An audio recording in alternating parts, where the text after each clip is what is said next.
Well, good afternoon, and thank you for being here.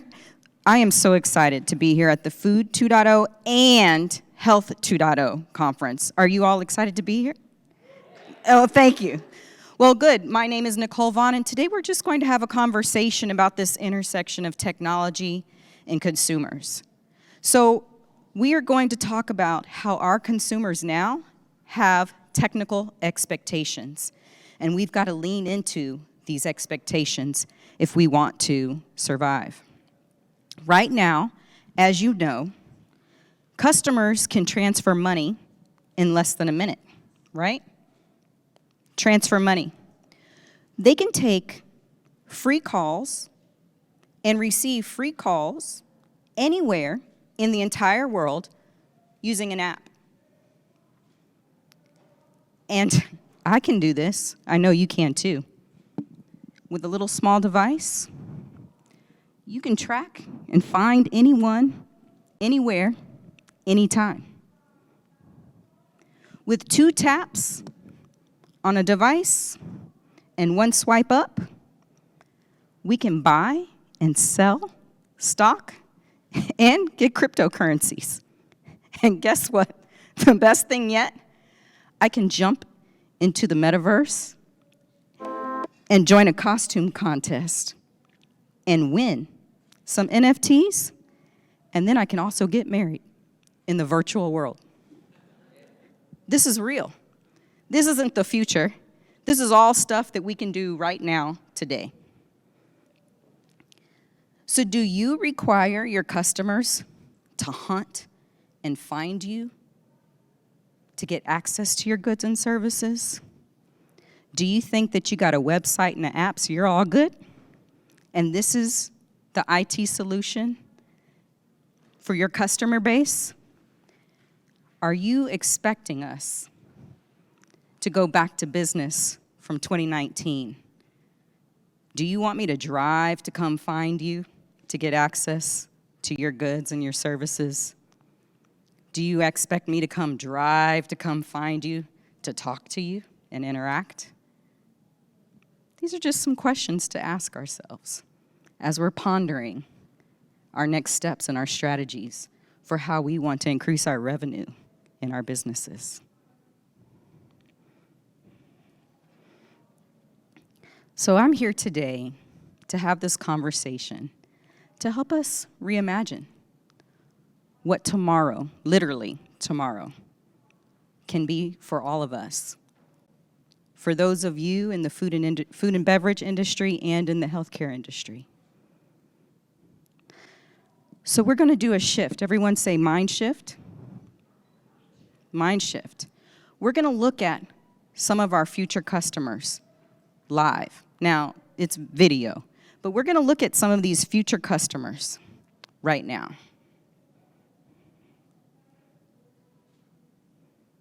It's a skill building class presentation, and these are my wonderful ninjas. Hi, I'm Mia, and I'm 9 years old. Hi, I'm Andrew, and I'm 9 years old.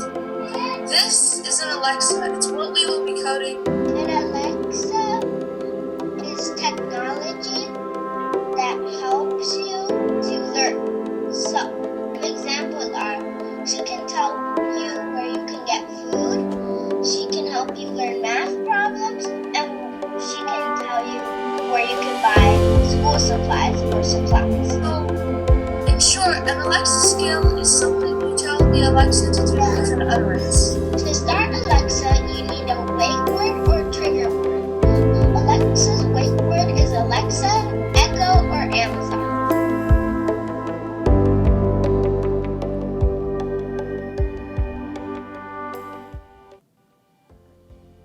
So these are 9-year-old. Computer. A lunch. A lunch word is the they're most still going. important word because when you say open, she will open what you want in her database. An invocation name is something such as quiz, and it's the name of a skill you want to open. This is another example of a sentence that can be said to Alexa. she breaks down the words. Variable is a part of the sentence that the user says so that Alexa can understand what she needs to do. A slap, something that can change depending on what you're asking for. Example, Alexa asks space facts for a fact about Jupiter. So an utterance is what people say to tell Alexa what they want to do. These words can help you with Alexa, by making your Alexa skills stronger. It helps you by making problems a little smaller. Okay, so these are our future customers. They're coding Alexa.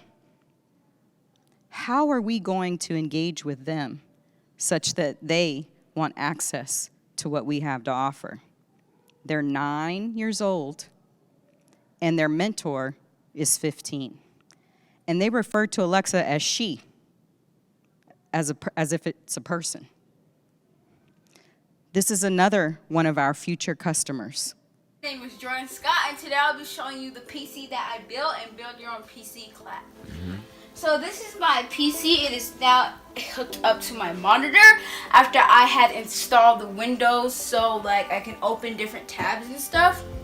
So my PC is connected to my USB, which connects into the motherboard, and so the motherboard has fans in it to keep the motherboard cool so it won't explode.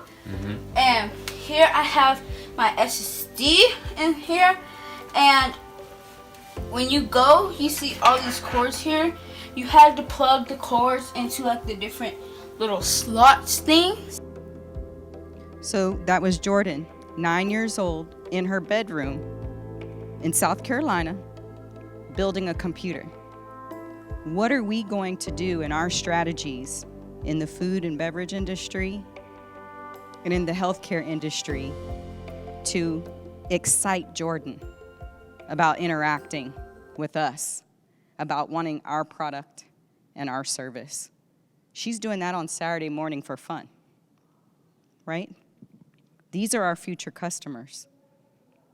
So you may be saying, what does this have to do with it, with what we're discussing today?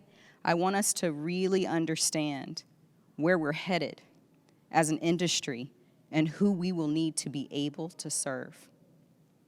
Now, this one's going to be a little interesting, and you'll have to really listen hard to understand what he's saying.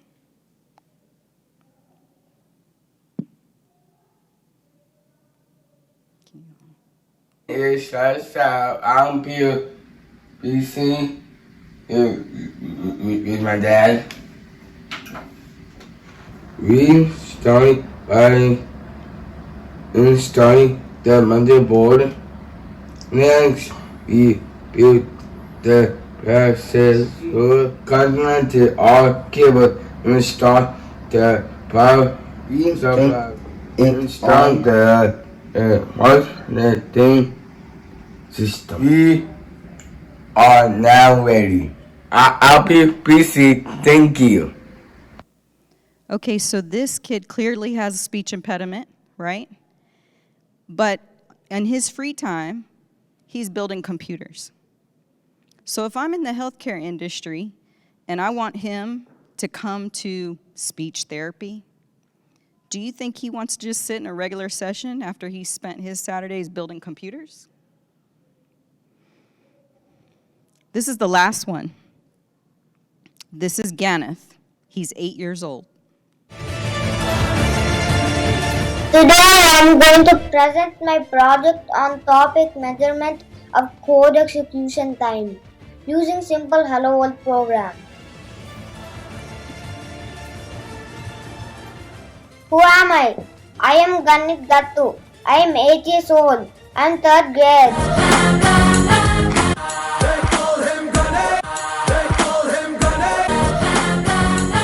This work is dedicated to pioneers. Dennis and Ken for C language, James for Java, Brendan for JavaScript, Van for Python. Also dedicated to all inventors of other languages.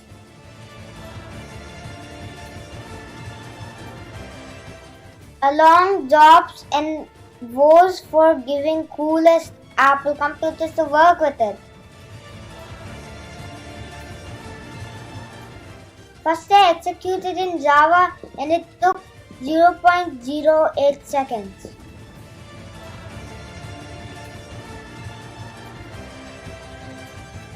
Then I executed C language and it took 0.01 seconds.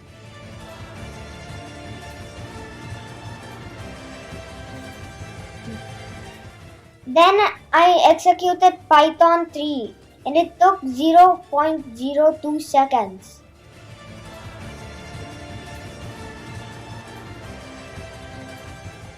Then I executed JavaScript and it took 0.03 seconds.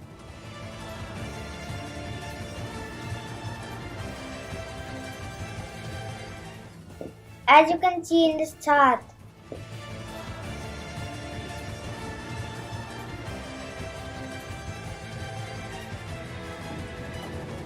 I compared all execution times and the most took Java and the least took C language.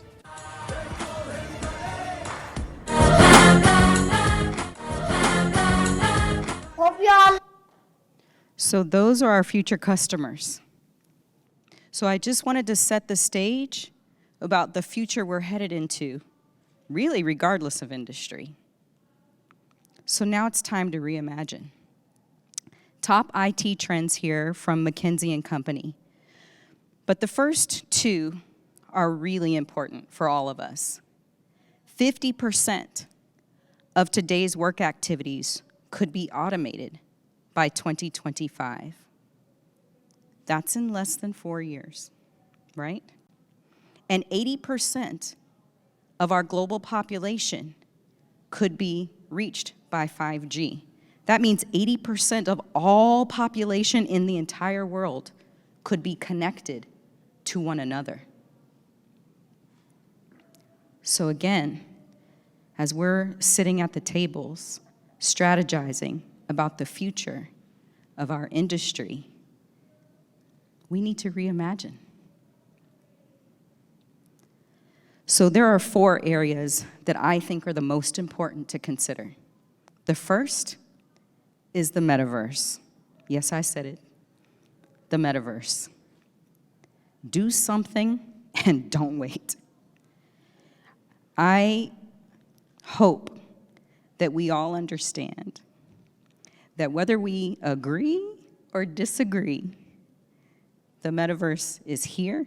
Virtual reality is real to many people. So we need to really start to think about the metaverse in our strategies. And today, for the next 15 minutes or so, we're going to reimagine together. We also must establish trust with our customers. Those future customers that you saw, they are used to giving information to you through electronic devices, and they expect that they are protected. If for some reason there's a breach in their data, because we will be 80% connected, they will leave that agency, that organization, that enterprise that breached their trust and easily go somewhere else because of the speed of connectivity. And we must deliver. We've heard that due to the pandemic, it's been really tough on the supply chain.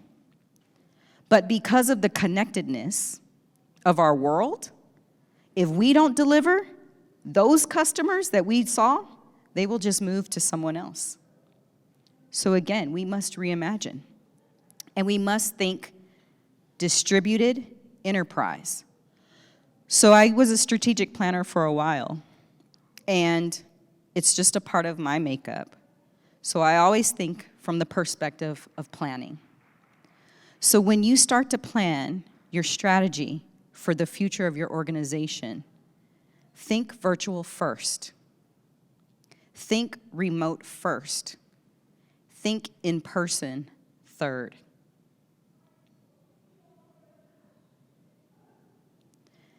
And then we need to always consider multiple access points. So even from the perspective of communication, when you're communicating with your customers, you must consider that there are customers who want to visit your website. They want to interact with you through an app. There are customers who want an email. There are customers who want a text message. There are customers who want to interact only through social media. There are customers who will only interact with you in a metaverse. Consider multiple access points as you're planning. So we're not going to dig deep in all 4 of those areas, but we're going to go deeper into the metaverse. For some people, this term is scary because they don't know how in the world they will participate in a virtual world. I run a restaurant. How am I going to participate in a virtual world? I need people coming in. How in the world am I going to participate? I run a vineyard. I distribute product. How am I going to participate? This term can scare many people. But today, you will find that you will be able to leave in the next 15 minutes with some thoughts and ideas for you to be able to participate in the metaverse. So there are multiple elements from the metaverse. This comes from the Gartner Research Organization. There are ways for you to enter. The barriers to entry are very low when it comes to this space. It could be as simple as you begin to allow people to pay using digital currency. It could be that you become even more active in advertising and interacting with taking orders through social media. It could be that you allow people to create digital replications of themselves in the metaverse and you interact with them there. There are so many ways for you to enter into this space that the barriers of entry are low. You know that right now, all over the world, people are talking about getting back to the office. Well, there are companies who, of course, have some humans going into physical locations, but there are companies who communicated that heading back to the office meant heading to the office that is in the metaverse. So they've built locations that look like the actual office space in the metaverse, and they ask you to come to meetings there. There are some news channels that are quote-unquote live that only function in the metaverse. So, can we reimagine what this means to us?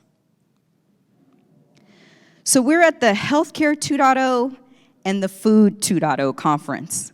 So we're going to talk just a few minutes about some considerations when it comes to healthcare and food and beverage in the metaverse. So if you're a healthcare practitioner, there are 5 considerations I'm asking you to ponder today and to take with you after our conversation today as you begin to strategize your future. The first area to consider is engagement. If you're in healthcare, could it be that medical students from all over the world will now be able to interact in the metaverse and talk through different practices for the same procedure that different countries use? You could have a student in Texas, a student in Nevada, a student in California, a student in Dubai, a student in Israel, a student in South Africa, a student in France. Now, I know time zone could be an issue, but technically, they could all be in the same place in the metaverse at the same time in class, learning medical procedure. The second area to consider is practice. Do you know that there are companies that are looking into ways to create digital twins of us so that when we need a procedure done, they can practice on our digital twin before practicing on us? Let's reimagine. When it comes to therapy, you can create high-impact VR sessions now with professional guidance. Think about the implications of being able to have that kid jump into the metaverse and talk to you in virtual reality and describe what they can see. So it's no more speech therapy sessions with a card and hey, can you tell me what the card shows? No, that kid will jump into the metaverse, jump into a location, and with their therapist will talk about their surroundings and what they see in the world. You could have pop-up locations. Imagine this.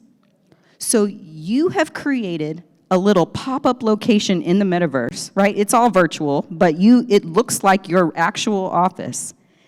And as people are in the food court in the metaverse and they decide that they need to come and get a therapy session, they're thinking, oh, you know what, I want to engage with a mental health professional. I need a break, and I need to talk to someone who can help me. They can walk their little avatar over to your office and engage in a very meaningful mental health session right there in the metaverse. And some say it could be even more powerful because you don't have the barrier of someone feeling uncomfortable with sitting in the same room with you. Let's reimagine. A therapist could also do dry runs. So what does that mean? What if someone has social anxiety and they're getting ready for a big event? It could be a kid concerned about going to school. It could be anything. It could be someone worried about going into work. It could be anything, right? But let's say you have a patient who has social anxiety. Now in the metaverse, you could create that space and take that patient through the entire event and talk them through it, work through all of the emotions that could potentially arise before they actually do it in the real world. Think of the implications of this. This is what can happen in the metaverse. So now we're going to talk to the Food 2.0 participants, those in the food and beverage industry. This is real. So Chipotle created a virtual restaurant in Roblox, okay? And they gave away $1 million in free burritos. So the gamers, with their little avatar, they would go into the Chipotle in Roblox and interact with the attendant and get a voucher for a free burrito that they could go then and redeem at a physical store or get it delivered to them, right? Because that's how people get food too these days. So this is real in the metaverse. So now we're going to reimagine what this metaverse scenario could mean for the food and beverage industry. 7 considerations. Marketplace. Apps and websites are no longer the primary ordering mechanisms. People are actually going to the location in the metaverse. So it's not even people, right? Really. It's the avatar. It's going to the location in the metaverse, placing an order. Domino's actually did this. The little avatar, it's the second picture. The little avatar went up to the little pizza stand. The avatar pushed a button, ordered a pizza, the real pizza got delivered to the person's house. Brand marketing. So what happens when, or let's imagine if you have your company put its logo on the avatars or on the billboards in the metaverse. This is what can happen. People are booking reservations in the metaverse. So the restaurant has created a little world. The restaurant has created its location in the metaverse. The little avatar goes to the reservation, it goes to the host or hostess, asks for a reservation, leaves, and then physically goes to the restaurant when it's time. QR codes. We are all now more familiar with QR codes. And even during the pandemic, QR codes became really important, right? When we'd go to the restaurant, we'd use our phone, scan, and the menu would pop up. Guess what? Now you can use a QR code and get yourself into the metaverse. And then you order in the metaverse, and then the food comes. Let's reimagine. This stuff is happening today. I'm not talking about stuff happening in 10 years. I'm just here today to share what's already happening, and my hope is I'm truncating some of your research time. I'm sharing with you what's already happening so that when you start to make plans for the future of your business, you've got some thoughts or considerations. Payments. So there are organizations who are already taking payments. I was in South Africa in the mall, and there was not an ATM machine that would give me bills, but it was a machine for cryptocurrency. I was shocked in South Africa. Delivery. It could be with these ghost kitchens that me and my friend are in the metaverse. We live in different places, but with these ghost kitchens all over, right? They've got multiple locations. We could be in our little area, like in our disco, in the metaverse together. We're in different cities. But you know, we say, hey, I'm hungry. You want to take a break? Yeah, let's take a break. We leave the disco, go sit down, and we go order some food. And because of the ghost kitchen industry, the food actually shows up at our places, and we eat at the same time, and then go back together into the metaverse and dance, and we're in different places the whole time. Finally, loyalty programs. This is already under discussion. There will be exclusivity in the metaverse. So you pay a subscription to be a part of a certain group of people in the metaverse. Like, some people are just trying to make it into the country club in the real life here, right? Now it could be in the metaverse. One last thing when it comes to reimagining. There are groups who are in the metaverse where you go and you grow food in the metaverse. So they have farms in the metaverse. This is real, y'all. And you go and you grow, you buy land in the metaverse, you plant and you grow food, and it's all in virtual reality. Let's reimagine. My name is Nikole Vaughn, and it has been a pleasure to be here today. And I'm available now for about a minute and a half to take your questions.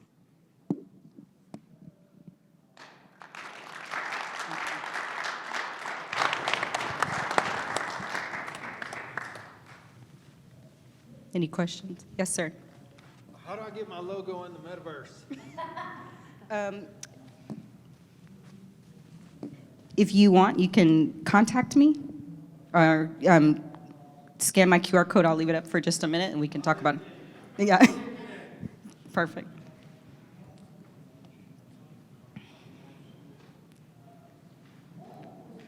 Any other questions? Is there somebody? Okay. Oh, did you have a question? Yes. Okay.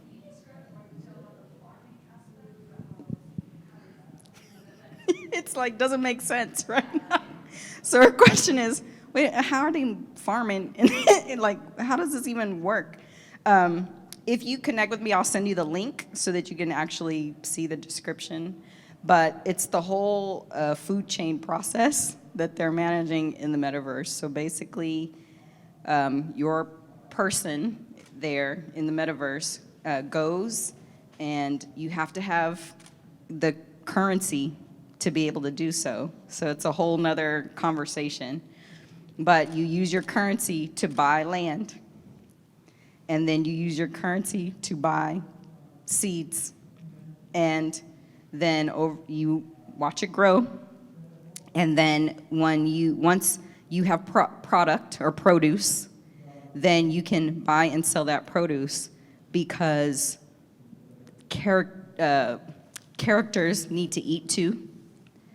And so sometimes they use it for their characters in the metaverse to eat, because they're simulating real life. And sometimes they're going to translate that into real life. If you can survive in the metaverse, then that demonstrates that you're going to be able to survive in real life and use the same practices. Did I answer your question? Okay.